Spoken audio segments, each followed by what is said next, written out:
Halo semuanya dan selamat datang. Hari ini kita bakal bedah tuntas sebuah skill yang, ini bisa mengubah cara kita berinteraksi sama orang lain selamanya.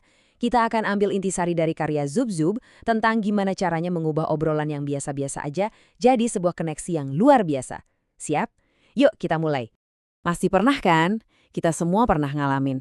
Momen dimana kita pengen banget ngomong sesuatu yang keren, yang pinter, tapi tiba-tiba otak ngeblank. Nah, tenang aja, momen canggung kayak gitu sebetulnya nggak harus terjadi lagi kok. Sebentar lagi Anda bakal punya semua alat yang dibutuhin buat ngatasin itu. Nah ini nih yang paling penting buat dipahami. Banyak banget orang mikir kalau jago ngomong itu bakat dari lahir. Salah besar. Kemampuan komunikasi itu skill. Sama kayak otot di gym, ini bisa dilatih. Makin sering dilatih, ya makin kuat. Dan percaya deh, ini adalah investasi paling berharga buat karir dan kehidupan sosial Anda. Jadi, gimana cara kita mulai latihannya? Gini, kita mulai dari yang paling dasar dulu. Kita harus paham kenapa seni ini tuh penting banget. Soalnya ini bukan cuma soal bisa ngobrol ya, ini tentang membangun jembatan. Jembatan yang nyambungin kita sama orang lain. Manfaatnya itu nyata banget. Pertama, kita jadi bisa membangun kedekatan, bikin koneksi yang tulus, bukan basa-basi. Kedua, ide-ide kita jadi lebih didengar, lebih dihargai. Dan yang paling enak, hidup jadi lebih gampang. Serius, dari minta tolong hal sepele sampai negosiasi penting, semuanya jadi jauh lebih lancar. Oke, sekarang kita masuk ke fondasi teknisnya. Nggak susah kok, cukup inget 3 huruf ini aja. P-A-C. Ini kerangka yang kelihatannya simple, tapi ini kuat banget. Anggap aja di kompas kita dalam setiap obrolan. Yang pertama itu pesan. Gini deh, sebelum kita buka mulut, coba tanya dulu ke diri sendiri. Sebenarnya, apa sih satu hal inti yang mau gue sampaikan? Sering banget kan kita ngomong muter-meter karena kita sendiri nggak yakin. Jadi tentukan tujuan yang jelas. Misalnya, tujuan gue adalah meyakinkan tim kalau ide ini layak dicoba. Udah, sesimpel itu. Lanjut, A untuk audiens. Nah, ini krusial banget nih. Cara Anda jelasin sesuatu ke anak umur 5 tahun pasti beda dong sama cara jelasin ke atasan, ya kan?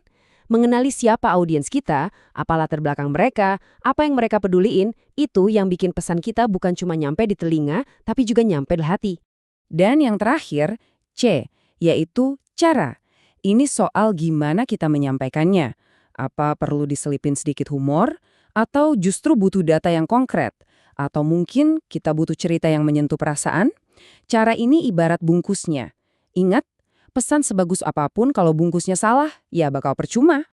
Oke, setelah fondasi PAC kita kuasai, sekarang waktunya kita keluarin senjata rahasia buat meyakinkan orang lain. Namanya model Pishan. Ini adalah formula buat ngebangun argumen yang, jujur aja, susah banget buat dibantah. Tapi sebelum kita bedah modelnya, coba diperhatiin kutipan ini.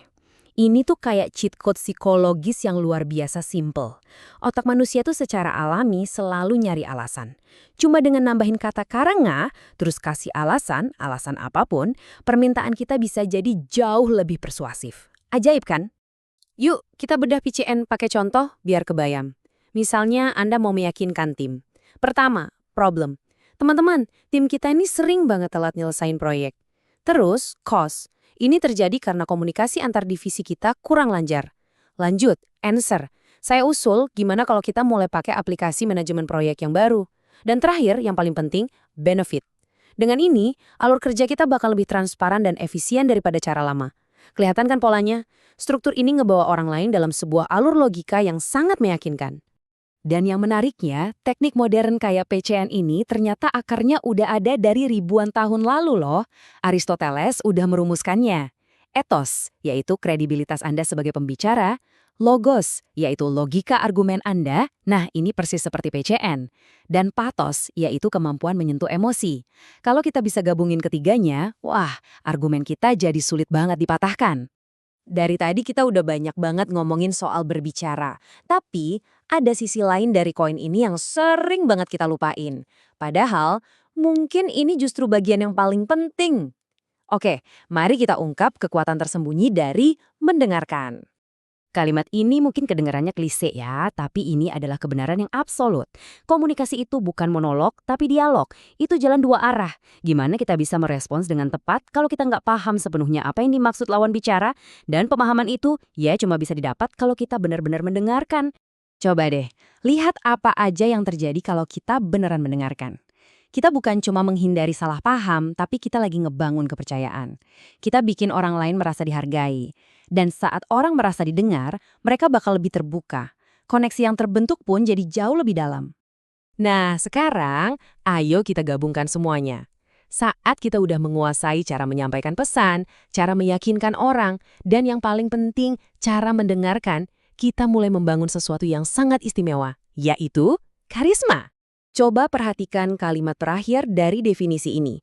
Orang karismatik membuat orang lain merasa penting. Ini dia kuncinya. Karisma itu ternyata bukan soal bikin diri kita kelihatan hebat, tapi soal bikin orang di sekitar kita merasa hebat. Ini adalah perubahan pola pikir yang dampaknya luar biasa. Dan ini cara praktisnya. Coba perhatikan deh, nggak ada satupun di daftar ini yang nyuruh kita buat jadi yang paling pinter atau paling dominan. Semuanya tentang koneksi. Cari kesamaan, tulus, rendah hati, hargai orang lain. Karisma itu adalah hasil dari apa yang kita lakukan, bukan sesuatu yang kita punya dari lahir. Kutipan ini benar-benar merangkum semua yang kita bahas dengan sempurna. Pada akhirnya, mau itu dalam karir atau kehidupan pribadi, kemampuan kita untuk nyambung dan membangun hubungan sama orang lain, itulah penentu kesuksesan yang sebenarnya. Jadi pertanyaan terakhir ini buat Anda. Dengan semua alat yang udah kita bedah barusan, PAC, PCAT-N, dan kekuatan mendengarkan, coba pikirin satu aja percakapan penting yang bakal Anda hadapi mungkin hari ini atau besok. Gimana caranya Anda akan membuat percakapan itu jadi beda? Gimana Anda akan membuatnya lebih memikat? Jawabannya ada di tangan Anda.